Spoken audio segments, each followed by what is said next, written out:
Friends, welcome back to my channel. So இன்றைக்கி வந்து ஒரு சூப்பரான ரெசிபி பார்த்துடலாமா? ரசமே வைக்க தெரிலங்க, இப்படி வச்சாலுமே சொதப்புது அப்படின்னா இந்த மாதிரி ட்ரை பண்ணி பாருங்கள். ஏன்னா நானுமே அதே கேட்டகரி தான், எனக்குமே ரசம் வரவே வராது. ஆனால் எங்கள் மம்மி வந்து சூப்பராக வைப்பாங்க. ஸோ ஃபஸ்ட்டு வந்து புளி கரைச்சி நல்லா ஃபில்டர் பண்ணிவிட்டு கொஞ்சமாக மஞ்சள்தூள், கொஞ்சமாக வந்து கருவேப்பிலை, கொத்தமல்லி ஆட் பண்ணி நல்லா வந்து பிசுக்கி விட்டுருங்க.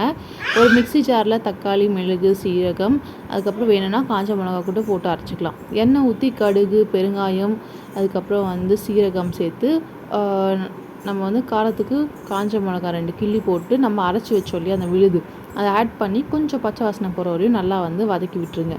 வதக்கி விட்டுட்டு நம்ம கரைச்சி வச்சுருக்கோம் இல்லையா அந்த புளி, அதை வந்து சேர்த்துக்கோங்க.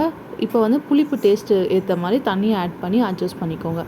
ஸோ இப்போ வந்து இது வந்து நல்லா வந்து கொஞ்சம் ஸ்லோ ஃப்ளேமில் வச்சு கொஞ்சம் நுர கப்பி கொஞ்சம் ஒரு 2 கொதி வந்த உடனே கொஞ்சமாக கொத்தமல்லி தழை தூவி ஆஃப் பண்ணிட்டிங்கன்னா சூப்பர் டேஸ்ட்டான ரசம். ரசமே வைக்க தெரியாதவங்களுக்கு கூட இது மாதிரி ட்ரை பண்ணி பாருங்கள். எப்படி இருந்துச்சுன்னு கீழே கமெண்ட் பண்ணுங்கள். Bye friends.